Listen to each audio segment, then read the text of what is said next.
My wife left me for her gym instructor, so I exposed their affair to his wife. She showed up with divorce papers and a bat. Now my wife wants me back, but I'm done. I had just finished my usual late-night coding session, around 11:45 p.m., when my phone buzzed. I figured it was my wife, Rachel, reminding me to lock the back door or maybe asking if I fed the dog. We'd been married 7 years, together for 10, and things, well, they weren't perfect, but I thought we were fine. Then I read the message. Moved out.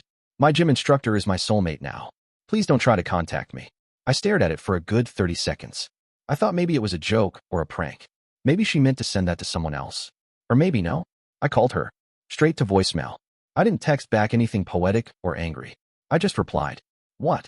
And then I sat there, in silence, listening to the whir of my PC fans and the dog scratching at his crate. After a few minutes of staring at nothing, I remembered something odd.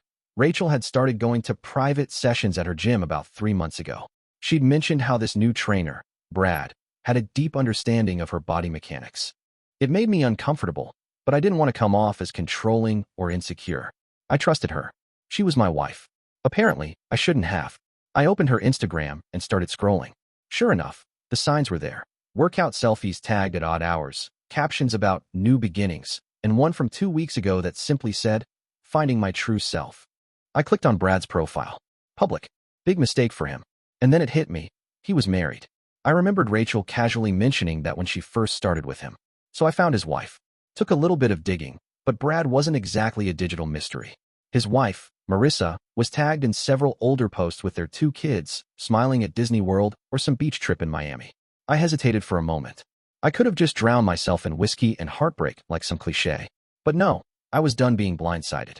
So I messaged her. "Hi Marissa, I'm really sorry to send this, but I think your husband and my wife have been seeing each other." She just left me and admitted it. Thought you should know. It was like lighting a fuse. 10 minutes later, she called me, furious, not at me, but at what I'd just confirmed. She thanked me, said she knew something was off, and told me she'd handle it. The next morning, I found out how. Rachel hadn't blocked me, and out of morbid curiosity, I checked her location. Still shared. A small Airbnb 20 minutes from our house. I didn't drive there, but Marissa did. Turns out, she showed up with a manila folder and a baseball bat. Brad answered the door in a robe. Rachel was behind him, wearing his hoodie. Marissa tossed the divorce papers at his chest, called Rachel a discount yoga Barbie, and smashed a vase on the porch for dramatic flair. A few hours later, Rachel called me, crying, begging to talk, asking if we could maybe work through this. I didn't answer. I didn't block her either. Not yet. After that chaotic night, I expected Rachel to cool off. Maybe hole up with Brad and let the dust settle. But instead, my phone blew up the next morning. 3 missed calls. Then came the texts. "Can we talk? Please. You don't understand what's really going on. It was a mistake. He's not who I thought he was." No kidding. I didn't respond. I went about my day, took the dog for a walk, sat through 2 Zoom meetings, then cracked open a cold beer around 3 p.m. and watched a movie I'd seen a dozen times just to kill the noise in my head. But Rachel didn't stop. By evening, she was at the front door. I saw her through the peephole, hair tied up, no makeup, hoodie on, tear tracks down her face. She looked nothing like the woman who'd sent me that smug breakup text 24 hours ago. I opened the door halfway, keeping my foot braced against it. "Don't," I said. "Just say what you need to say, and then go." She took a shaky breath. I don't know what I was thinking. I thought I felt something with him, but it wasn't real. It was like this fantasy. He made me feel seen, but it was fake. You know how he pitched those private sessions to like 3 other women too? "Are you trying to make me feel bad for you?" I asked. My voice was calm, but inside, I was seething. "I'm just saying I made a mistake. I ruined everything. I thought we were in a rut, and..." I cut her off. "So instead of talking to me, you slept with your trainer and texted me after you moved out?" I was confused. I thought I needed to figure out who I was. Was that before or after the hotel room? Or was that Airbnb the new self-discovery temple? She looked down, shame crawling over her face like fog. "I talked to Marissa," I added. "She's filing for divorce. And she's taking the kids. Brad's about to lose a hell of a lot more than just his soulmate." Rachel leaned against the doorframe, like her knees were giving out. "Please, just give me a chance to make things right." I laughed, not because it was funny, but because it was insane how fast her fairy tale crumbled, and now she wanted a reset button. "You lit the match, Rachel. You watched it burn, and now you're crying because it's cold." She stayed silent. The weight of her choices was finally sinking in. "I'm not saying we'll never speak again, but right now I need space. Real space. No calls. No texts. No let's meet for coffee and cry moments. You left. Live with it. She nodded slowly. I shut the door. And for the first time in 2 days, I exhaled. Later that night, I got a text from Marissa. Just 3 words. Thank you. Again.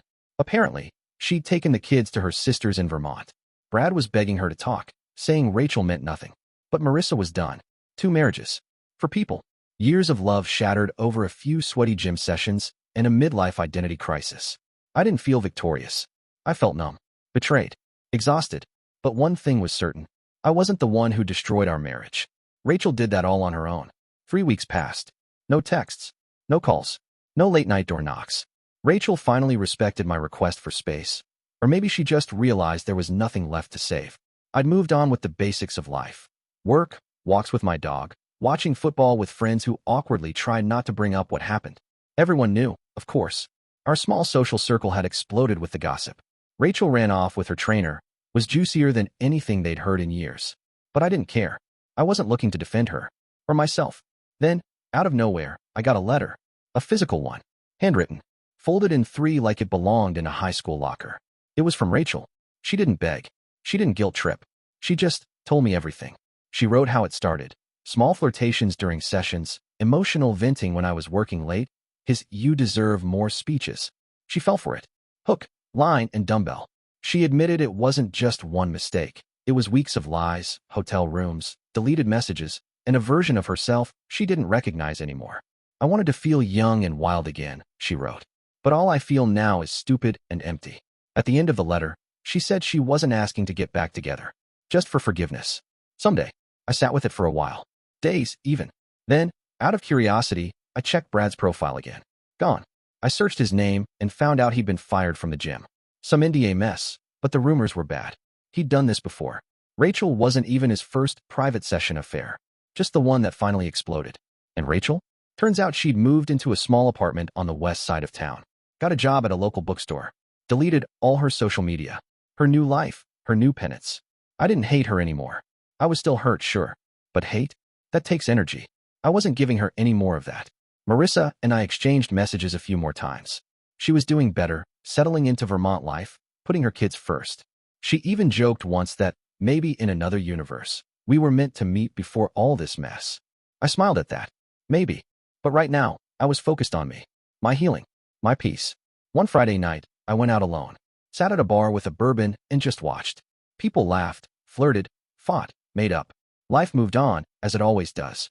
A woman sat a few stools down. She smiled at me. I smiled back. Nothing happened that night.